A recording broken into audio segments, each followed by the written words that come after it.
Pakibigay na lang po to kay Doc Annalyn. Salamat po. Lynette?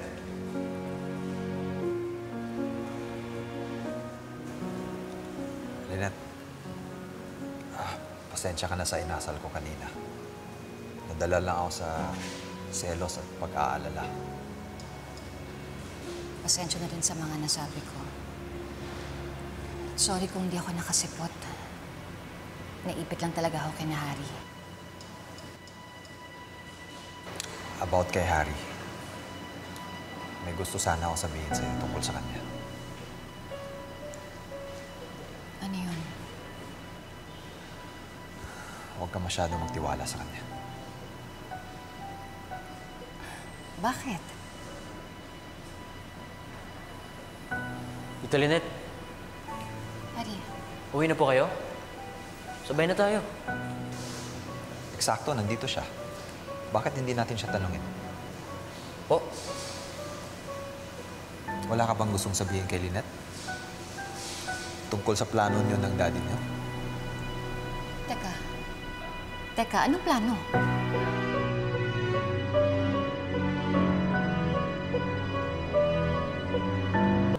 Ano pong plano?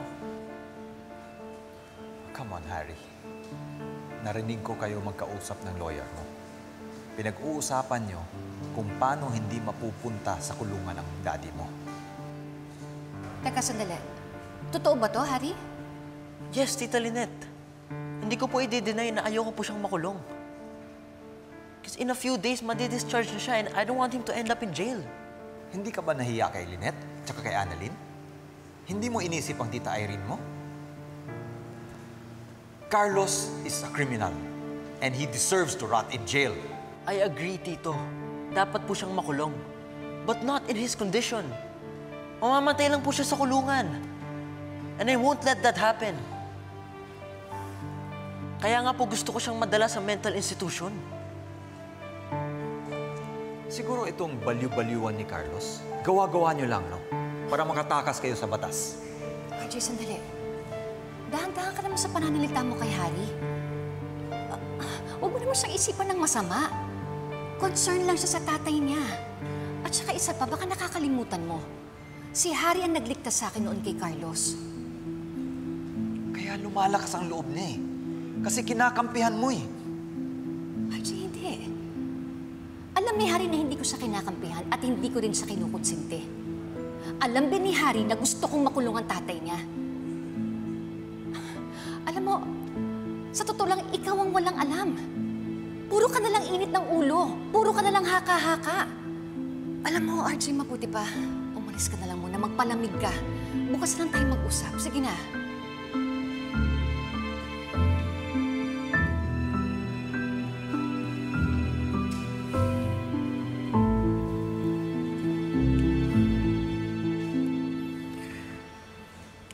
Ay, ate, follow up ng urine analysis. Okay, thank you. Dok, parang okay na si Dr. Zoe, no? Hindi niya na iniisip na buhay ang mami niya. Eh, nung nakausap ko siya kanina, oo daw. Pero Dok, kasi simple lang naman yan eh. Kung buhay pa yung mami niya, ba't tayo magpakita sa kanya? Well, if buhay pa si Ma'am Moira, saan naman siya pupunta? Saan naman siya magtatago? Actually, isa pa yun. Diba? Tapos, baka may tumutulong sa kanya. Eh di may kasabot siya. Sino naman?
Pasensya ka na sa mga nasabi ni RJ, ah.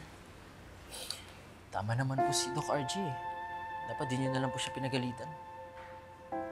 Totoo naman po eh. Makapal po naman talaga mukha ko. To think na may kasalanan si Dad sa inyo, tapos naghahanap po ako ng paraan para hindi po siya makulong? Kapal po talaga ng mukha ko, no? Arif, hindi. Nagiging mabuting anak ka lang. Yun lang yun. Pero Tita Lynette, hindi niyo na po ako responsibilidad. Lalo na't wala na po kayo ni Daddy. Alam ko. Alam kong wala na kami ni Carlos. Pero hindi ibig sabihin nun, wala na akong pakialam sa'yo. Hari, ayokong masira yung buhay mo dahil lang sa mga nangyayari sa tatay mo. Kaya nandito ako para suportahan ka, para gabayan ka. Nandito lang ako para sa'yo.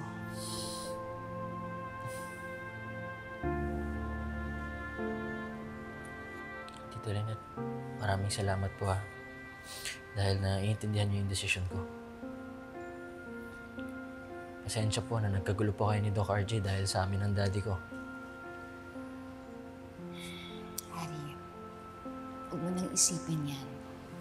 Tsaka, pag-usapan na natin yan, di ba? Ngayon, ako naman na makikiusap sa'yo, ha? Ang gusto ko, sa bahay ka muna. Huwag kang aalis, ha? Di ako papayag na mag-isa ka lang dun sa kondo mo. Lalo-lalo na sa mga nangyayari ngayon. Huwag kang aalis, ha? Basta, makipag-ayos po kayo kay Doc RJ, ha? Because I know how much you love him. Kaya hindi ko lang po maiwasan mag-guilty. Hari, sa ngayon, huwag mo na lang muna isipin yung galit ni RJ. Ako na lang bahala sa kanya. Ha? Basta sa bahay ka, ha? Ano, uwi na tayo?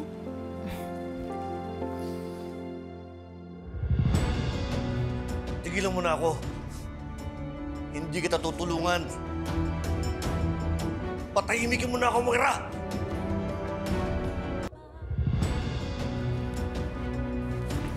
Hello? Mamoya? Sumagot ka, hello? Hello? Ano ginagawa mo? Balik mo sa akin yan, may kausap ko. Kausap ko si Moira. Alam mo, gagawa na naman siya masama. Lagot ka. Sasaktan na naman si Lynette. Kaya balik mo sa akin yan, kausapin ko si Moira. Basta sumayan si Moira. Lagot ka. Sumayan si Moira. Sumayan si Moira. Kinayan, balik mo sa cellphone na yan, kausapin ko si Moira. Hindi lang talaga ako makapaniwala na mas pinapaboran ni Lynette yung hari na yon kaysa sa mga sinasabi ko. I'm just after her welfare. At hindi imposible na ginagawa lang ni Harry yun para lang hindi madala sa kulungan yung tatay niyang kriminal. Oh, Beng, could you please calm down? Isipin mo naman si Lynette. Siyempre, iniisip niya lang si Harry. Ito naman si Harry, siyempre, iniisip niya lang ang daddy niya. Kung ano bang nakakabuti para sa tatay niya. Look, we both know that Carlos is a bad person, di ba? But at the moment, he's not in his proper state of mind. So, siyempre, ito naman si Harry, ayaw niya makulong yung tatay niya hanggat hindi siya magamot ng maayos. Sa ngayon, matuwa na lang tayo na hawak na si Carlos ng mga pulis. Ngayon, kung ipaglalaban ni Harry na gamutin mo ng maayos yung tatay niya bago makulong din, so be it.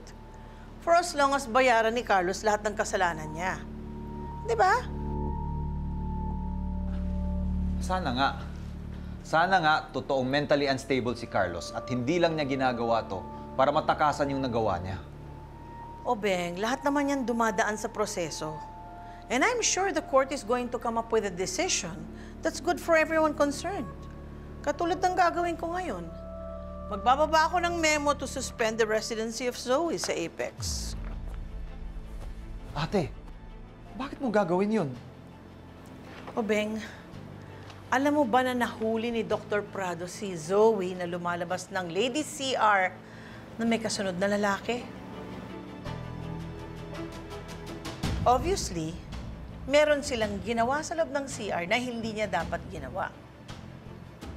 So, kung ano man yung ginawa nila sa loob is definitely unethical and unprofessional. Ate, paano ka naman makakasiguro na may ginawa silang hindi maganda sa loob ng CR?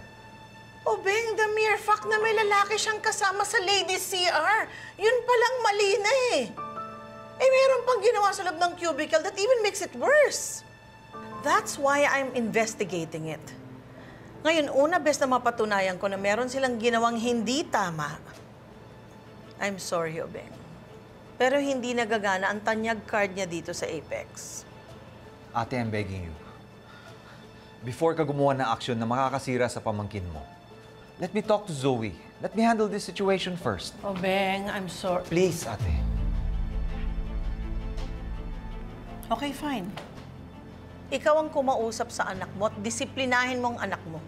Dahil nung si Justin may kasalanang ginawa, hindi ko kinonsinte. Sana magawa mo rin yan sa anak mo.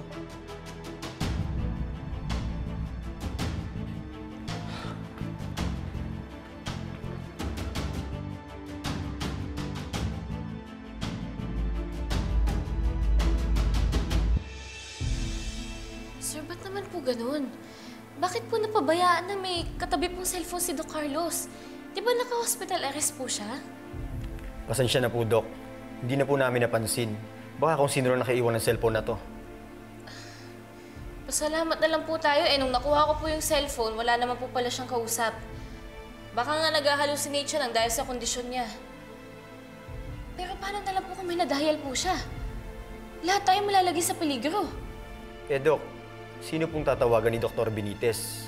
Wala naman po siya sa katinuan.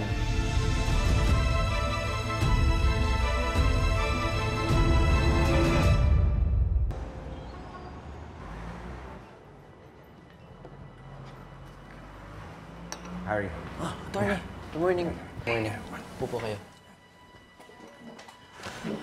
Ano po ang balita?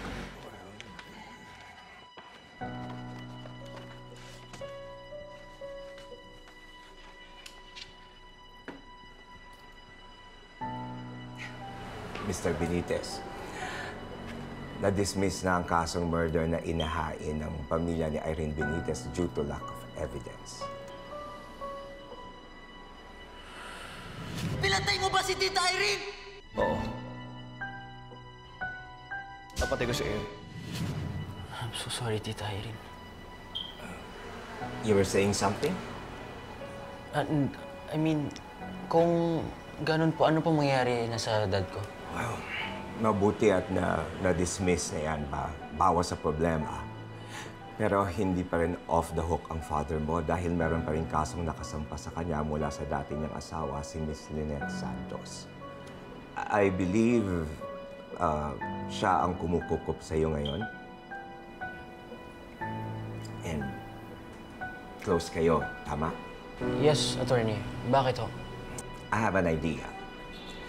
Since a psychiatrist officially diagnosed Doc Carlos na may schizophrenia, kinakailangan nga siyang i-admit sa psychiatric facility. Ngayon, kung dadaanan natin ang insanity plea, matatagalan tayo.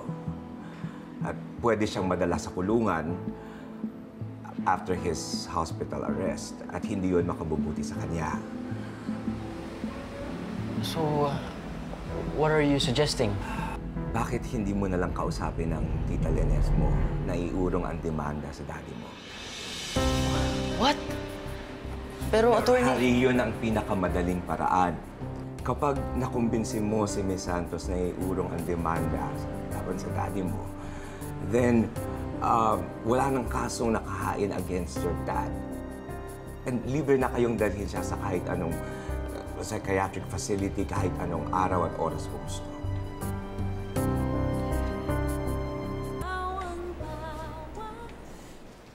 Zoe, we need to talk. What? Your tita Giselle told me na maglalabas siya ng memo to suspend you dahil sa unethical na ginawa mo sa CR. Is this true?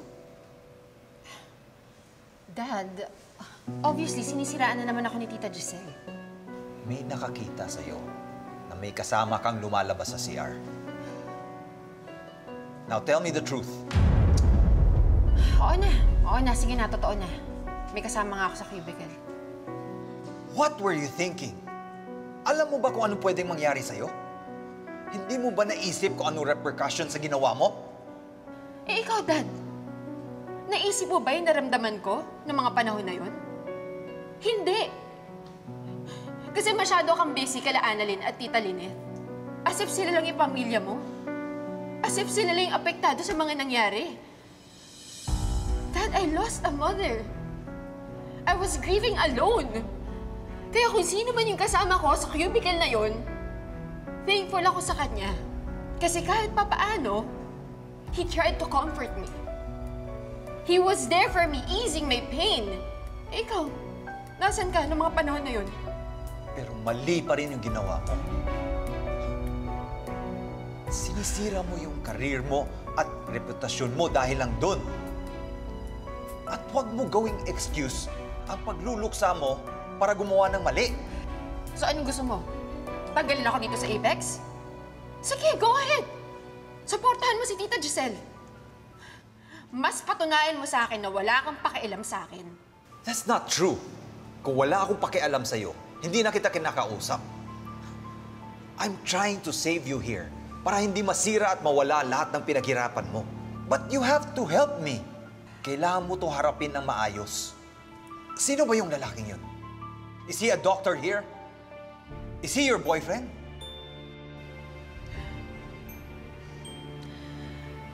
Alam mo, Dad, maging consistent ka na lang na wala kang pakialam sa akin. Zoe!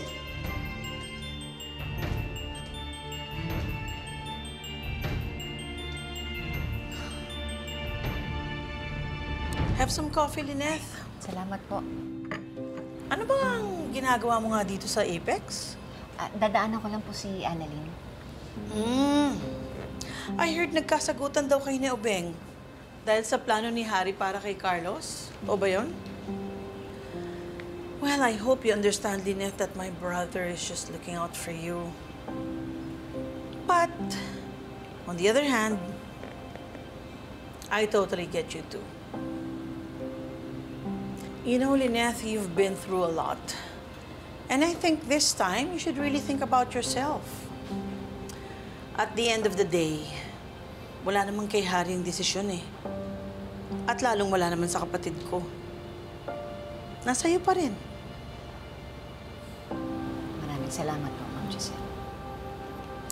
Pero sana naman itong proposal kong to, wag mo nang pag-isipan, ha? Ano pong proposal? Magkape ka muna. Ganito kasi yun. Malapit nang matapos yung renovation ng hospital cafeteria. And I'm looking for a new concessionaire. So I thought, why not you? Ako po? Nabanggit kasi sa akin ni Aling Susan before that you used to cook for office employees. Well, I thought, ngayon na wala na si Carlos sa buhay mo, it would be a good time to start over again and pick up the pieces of your life. This is my way of helping you to do that, Lynette, and I hope you accept my offer.